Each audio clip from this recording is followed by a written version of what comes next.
El anthrax es uno de los agentes más conocidos de la guerra biológica y uno de los más temidos. La inhalación de esporas de anthrax induce síntomas parecidos a la gripe, como fiebre, tos, dolor en el pecho y dificultad para respirar a medida que el líquido se acumula en la cavidad torácica. Cuando no se trata, la condición del paciente se deteriora rápidamente y se produce una muerte rápida en 48 horas. La ingestión de las esporas de anthrax causa diarrea, hemorragia interna, dolores abdominales, náuseas y vómitos. Pero es por la inhalación que el anthrax es más mortal, con tasas de mortalidad de hasta el 80%, incluso con tratamiento médico. El anthrax fue utilizado por primera vez como arma en la Primera Guerra Mundial por los rebeldes nórdicos contra el ejército imperial ruso en Finlandia, aunque se desconoce la efectividad de la incidencia. Los primeros experimentos humanos fueron realizados en la década de 1930 por la notoria Unidad 731 del ejército japonés durante la Segunda Guerra Mundial. Miles de prisioneros de guerra murieron después de ser infectados intencionalmente con la bacteria.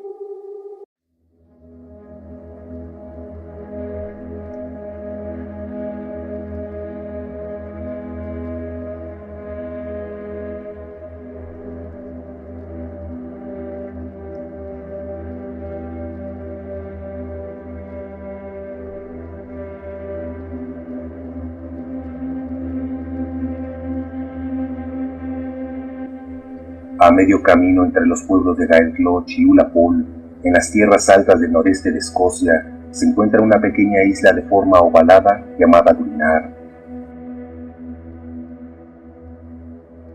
Desde las costas del continente, la isla parece muy tranquila y pacífica, pero en la década de 1940, la historia era diferente. Fue allí, en la isla Greenar, durante la Segunda Guerra Mundial, que un equipo de científicos de las instalaciones de investigación militar de Porton Down le demostró a Winston Churchill la letalidad del anthrax y la posibilidad de utilizar mortales bacterias como agente activo en las armas biológicas.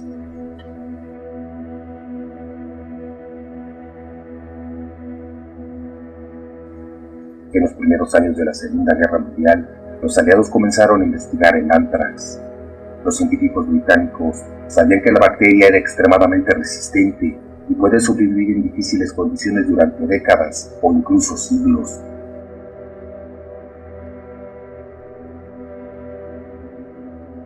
Por lo tanto, necesitaban una isla remota y deshabitada donde pudieran realizar pruebas, una que pudiera mantenerse en cuarentena. La isla Greenar fue encontrada adecuada para este propósito.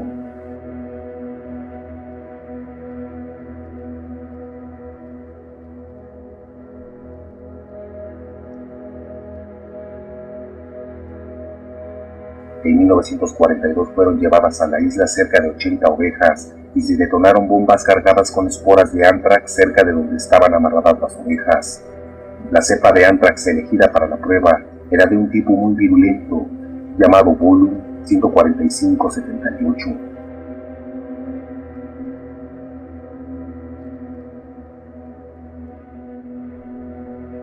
Que llevaba el nombre de R.L. Bolum, el bacteriólogo nacido en Canadá, que la aisló por primera vez de una vaca en Oxford, Inglaterra.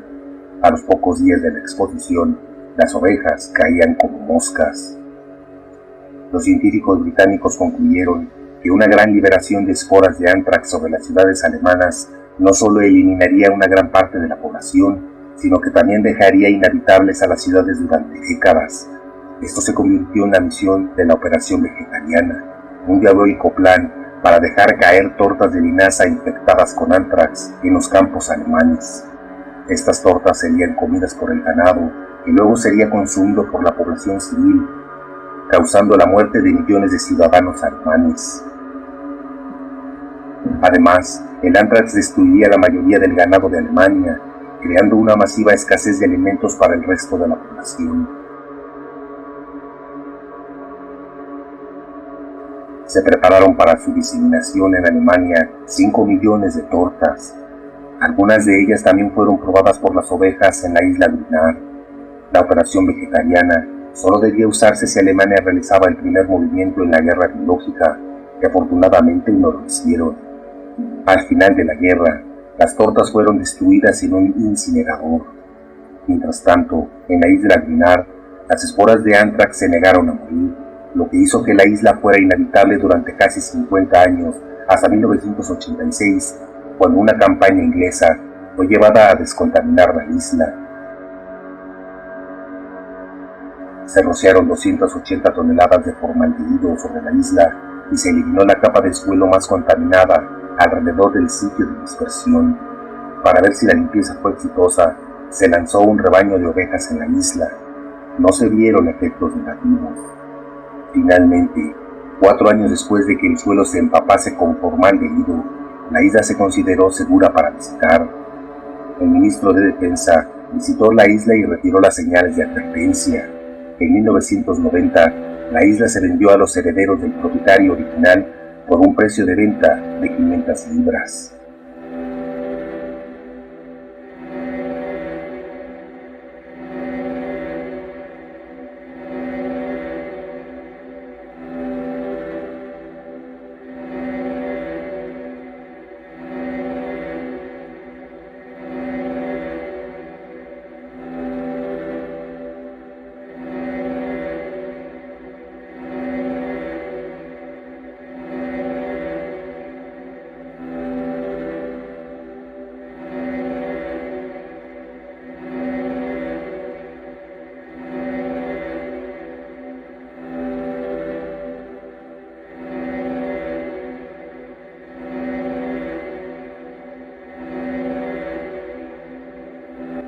Es probable que casi nadie haya oído hablar de la isla Bosrosnevilla. De hecho, la isla ha dejado de existir como tal y es desconocida por causas que pocos podrían imaginar. El mar que la rodea se ha convertido literalmente en un desierto.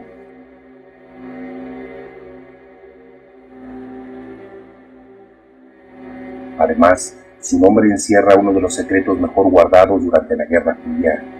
El lugar, una isla en una región poco habitada, fue elegido en el año de 1948 por el gobierno soviético como el ideal para instalar un laboratorio ultrasecreto de experimentación con armas biológicas al aire libre, conocido en círculos autorizados bajo el nombre Aral 7.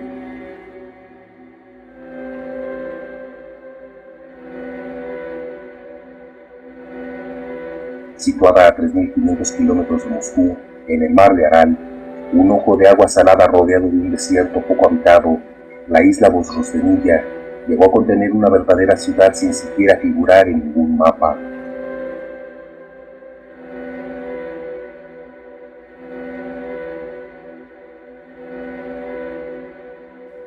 El incidente Bosrosnevilla hace referencia a los eventos desarrollados a partir del 3 de diciembre de 1951 en dicha isla, en el mar de Aral y alrededores. A partir de los años 20 del siglo XX, los líderes soviéticos que habían conducido la Revolución Rusa creyeron que era necesario construir un complejo científico-militar para desarrollar, probar y producir armas biológicas. El lugar debía tener unas características muy concretas, debía estar lejos de las fronteras de la Unión Soviética y tenía que ser fácil mantener en secreto lo que se hacía en él. Pensaron que lo mejor sería una isla y la que cumplía todos los requisitos fue Bosrosnevilla. Se construyeron laboratorios y todo tipo de instalaciones militares y científicas conocidas como Aral 7, e incluso una ciudad en la que vivían los empleados del complejo, a los que llamaron Kantubek.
En 1948 se iniciaron los trabajos en Borrosemilia y en su laboratorio de alto secreto se empezó a experimentar con armas biológicas. Entre los agentes que se probaron estaba el anthrax, la peste, la viruela, la tularemia o la brucelosis, todas ellas enfermedades potencialmente mortales y susceptibles de ser utilizadas en una guerra microbiológica. El 3 de diciembre de 1951, un avión norteamericano despegó de Peshawar, en Pakistán, y tras volar 1.617 kilómetros, bombardeó las instalaciones. No fue tanto el daño producido, sino sus efectos. Una nube conteniendo diversos gérmenes escapó de Borrosemilia y por la acción del viento se dispersó sobre las ciudades vecinas de Kantubek y Reachipok-Selok, contaminando el aire. Diversas enfermedades mortales atacaron a la población, produciendo un gran número de víctimas.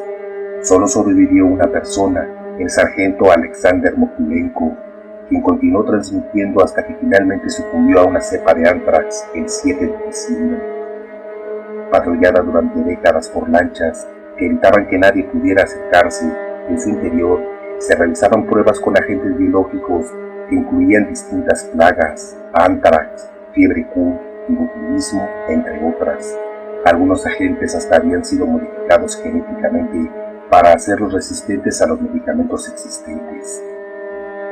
Abandonado en 1990 tras la caída soviética junto a un gigantesco vertedero de bacterias anthrax, la isla comenzó con los años a rodearse de un extenso desierto cuando el desastre ecológico del mar Aral hizo descender en forma alarmante el nivel de las aguas a causa de los abusivos programas de irrigación de la región. Así aumentó hasta 10 veces su tamaño. La ubicación insular impidió la transmisión de microorganismos peligrosos a los países vecinos de las zonas continentales durante décadas. Pero el error de cálculo y la negligencia no pudieron prever que la isla quedaría peligrosamente unida al continente en el año 2003, transformándose en una de las zonas de desastre ambiental más tóxicas del mundo. La capacidad de sobrevivir en condiciones extremas de las esporas de anthrax son una amenaza latente para la vida en toda la región. De hecho, recientes expediciones de control realizadas por agencias norteamericanas detectaron fugas en algunos de los contenedores. Desde el año 2002, Uzbekistán y Estados Unidos firmaron un acuerdo de colaboración para descontaminar la isla, financiando programas que llegaron para neutralizar el vertedero de anthrax. La carrera entre la desaparición del mar de Aral y la descontaminación está librada desde entonces. Actualmente, la zona está restringida a los visitantes, aunque es asiduamente visitada por saqueadores. El antiguo poblado y los laboratorios tienen el aspecto de una verdadera ciudad fantasma, abrumada por un eterno silencio.